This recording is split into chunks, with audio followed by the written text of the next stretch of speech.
สบายดีพี่น้องป้องฝ่ายสุขุสุขคนเด้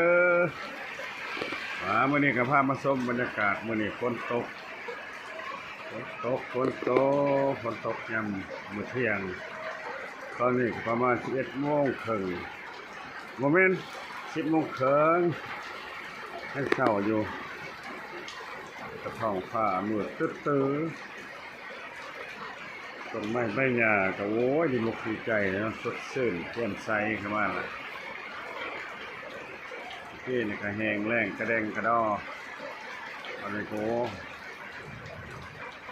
ตอนฤดูฝนเลยนะพี่น้องเลยมัน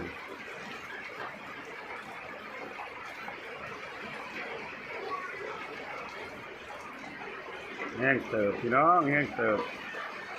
เอาก็มีมาเฮ็ดออกบ้านเธอก็มีมาเฮ็ด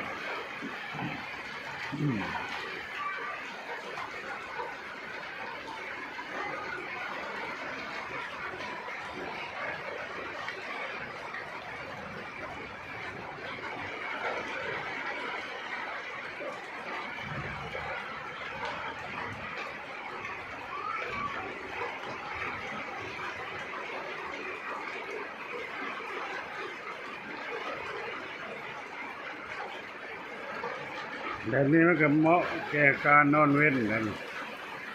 เหมาะแก่การนอนเว้นอีหลีอะหรอ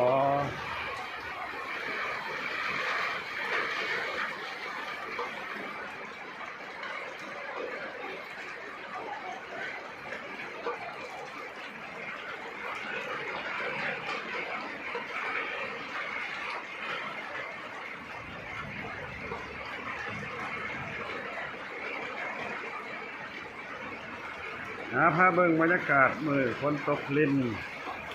ฝนตกต้นฤดู